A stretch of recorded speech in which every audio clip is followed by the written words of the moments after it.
আজ ৫ই জুন হরিপাল বিধানসভার অন্তর্গত বন্দিপুর পাতকুয়াতলায় ভারতীয় জাতীয়তাবাদের বার্তাবাহক জাতীয় শিক্ষা আন্দোলনের পুরোধা ডন সোসাইটির প্রতিষ্ঠাতা আচার্য সতীশচন্দ্র মুখোপাধ্যায়ের আবক্ষ মূর্তির উন্মোচন হলো। এছাড়াও এদিন আচার্য সতীশচন্দ্র মুখোপাধ্যায়ের জীবন ও কর্ম বিষয়ক একটি সংক্ষিপ্ত জীবন আলেখ্যেরও প্রকাশ হয়। অনুষ্ঠানের সূচনা হয় এক বর্ণাঢ্য শোভাযাত্রার মধ্যে দিয়ে, যেখানে রনপা এবং আদিবাসী নৃত্য ছাড়াও ছিল বিভিন্ন স্কুলের ছাত্রছাত্রী ও স্থানীয় মানুষজন এই বর্ণাঢ্য শোভাযাত্রায় পা মেলান। শোভাযাত্রায় উপস্থিত ছিলেন রাজ্যের মন্ত্রী বেচারাম মান্না, হরিপালের বিধায়িকা ডাক্তার করবী মান্না, সাংসদ মিতালি বাগ সহ অগণিত সাধারণ মানুষ। উজ্জ্বলিত মানুষ রত্ন যার অবদান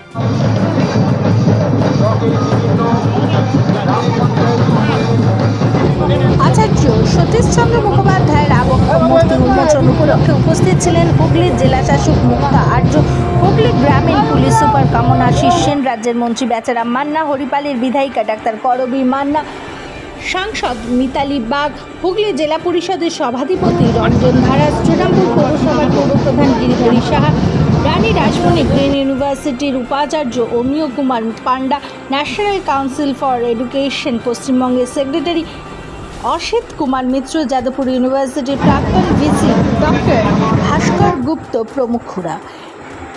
আচার্য সতীশচন্দ্র মুখোপাধ্যায়ের জন্মভিটায় একটি আমলকি গাছ বসান রাজ্যের মন্ত্রী বেচারাম মান্না।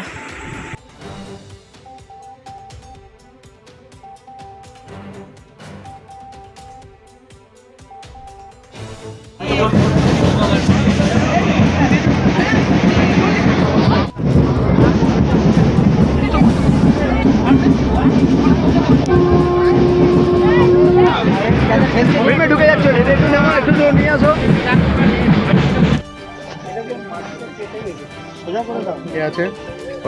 এই জায়গাটা ছিল আমলকি তোলা। ওদেরকে মাটি নাই।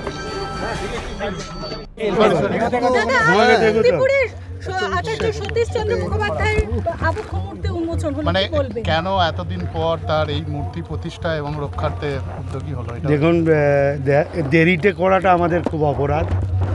তার কারণ উনি যে বাঁপের মানুষ, তাতে অনেক আগেই করা উচিত ছিল। আমরা তবুও দেরিতে হলো, আমরা একটা গ্রামের, এই গ্রাম তার জন্মস্থান বন্দিপুর, তার স্মৃতি আমরা রাখতে পেরেছি। ভারতবর্ষের স্বাধীনতা আন্দোলনে তার যেরকম স্মৃতি, পরাধীন ভারতবর্ষের সাধারণ মানুষকে শিক্ষিত করার যে তার উদ্দেশ্য, যা প্রয়াস, তা আজ ইতিহাসে বর্ণিত রয়েছে। সেই ইতিহাসকে নতুন প্রজন্মের ছেলেমেয়েদের কাছে তুলে ধরার জন্য এবং আচার্য সতীশচন্দ্র কে, তার কার্যধারা কী, এটা তুলে ধরার জন্যই আমাদের দেরিতে হলো এই পদক্ষেপ। আমরা খুব গর্বিত যেখানে তার আবক্ষ মূর্তি উন্মোচন করতে পেরেছি তার এই জন্মভিটে।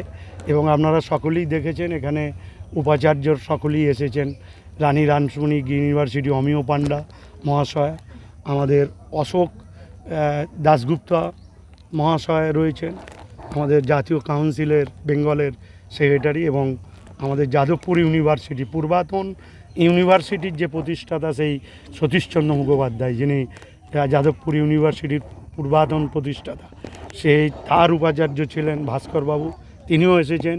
এখানে ডিএম, এসপি, সকল জনপ্রতিনিধি এবং বিশিষ্ট মানুষজন সকলেই উপস্থিত হয়েছেন।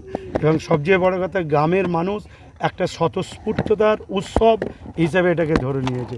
তাই মানুষের উৎসাহ উদ্দীপনার মধ্য দিয়ে আমরা আজকে তার জন্মদিনটাও পালন করলাম এবং একটি মর্মর মূর্তি পাথরের উদ্বোধন করা হলো, উন্মোচন করা হলো। এবং এই যে জায়গাটা আছে, এই জায়গাটাই তার জন্মভিটা। এখনও আমরা তার কিছু করার জন্য এখানে সংরক্ষিত করে রাখা রয়েছে। তাই আমাদের অশোকবাবু এসেছেন জাতীয় এডুকেশন কাউন্সিলের হিসেবে, যদি এখানে কিছু করা যায় তাকেও যেরকম আবেদন করব, আমরাও এমএলএ এমপি, আমরা মন্ত্রীরা যারা রয়েছি, এখানেও যদি কোনো কিছু করে দেওয়া যায় সেটা স্মৃতি রক্ষার্থে আমরা মিউজিয়াম বা এই জাতীয় কিছু প্রস্তাব মিউজিয়াম বা অন্য কিছু। এনে দেয়।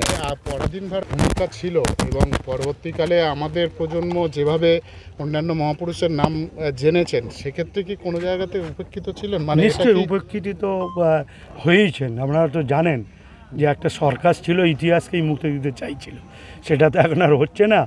আমরা ইতিহাসকে মাটি থেকে তোলার চেষ্টা করছি। এবারে রাজ্যের মুখ্যমন্ত্রী অগ্রণী ভূমিকা গ্রহণ করছে। হরিপালের বুকে অনেক মুনিঋষিরাই আছে, তার কি একটা একটা করে এইভাবে নিশ্চয়ই এখানে সারদাচরণ মুখোপাধ্যায়, তিনি এখানে প্রথম বাঙালি বিচারক আমাদের হরিপাল। এখানে প্যারিচাঁদ মিত্র, আলালের ঘরের দুলাল লেখা, যাকে টনি ঠাকুর বলা হতো। তারপরে এখানে গিরিশচন্দ্র ঘোষ, তারও জন্মস্থান নিয়ে বিতর্ক থাকলো। আমরা হরিপাল ঘোষপাড়ার তিনি বাসিন্দা। এবং অতুল্য ঘোষ, ধরানাথ ভট্টাচার্য, অসীমা মুখোপাধ্যায় প্রথম মহিলা বিজ্ঞানী, এই হরিপালেই ভাই।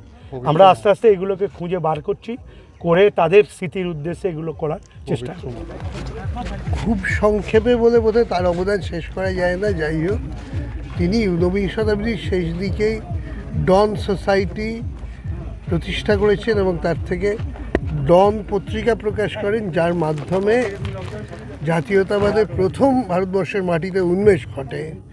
জাতীয়তাবাদী ভাবনাচিন্তা প্রথম ওর হাত ধরেই আমরা শিখি।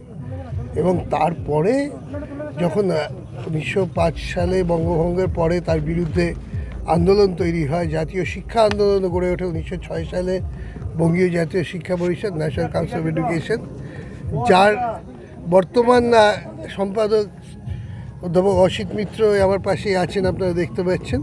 উনিও এসেছেন। এই গড়ে ওঠে, সেই গড়ে ওঠার সময়টায় তার পিছনে ওনার বিরাট অবদান ছিল। একেবারে প্রথম যে ন্যাশনাল কলেজ হয় তার সেক্রেটারি এবং তার প্রিন্সিপাল এবং সুপারিনটেন্ডেন্ট, অর্থাৎ শিক্ষা একাডেমিক এবং অ্যাডমিনিস্ট্রেটিভ হেড, যে সামগ্রিকভাবে দেখাশোনার জন্য এই দুজন ছিলেন শ্রী অরবিন্দ ঘোষ, পরবর্তীতে ঋষি অরবিন্দ, এবং সতীশচন্দ্র মুখোপাধ্যায়। এবং তার সঙ্গে তখন রবীন্দ্রনাথ ঠাকুর, প্রফুল্লচন্দ্র রায়, আরও বাংলার প্রায় তৎকালীন সমস্ত মনীষীরাই ছিলেন।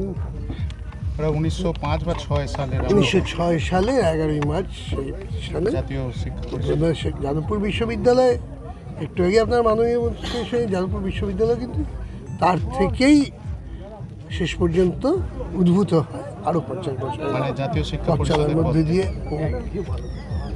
জাতীয়তাবাদের উন্মেষে ডন সোসাইটি বা ডন পত্রিকার যে ভূমিকা, সেটা সম্পর্কে কি বলবেন? দেখুন, উনি প্রথম থেকে যে লেখাগুলো লিখছিলেন ডন পত্রিকাতে, সেগুলো সবই ছিল জাতীয়তাবাদের জন্য এবং ছাত্রদের এবং মানুষকে উদ্বুদ্ধ করেছিলেন লেখাগুলোর মধ্যে দিয়ে।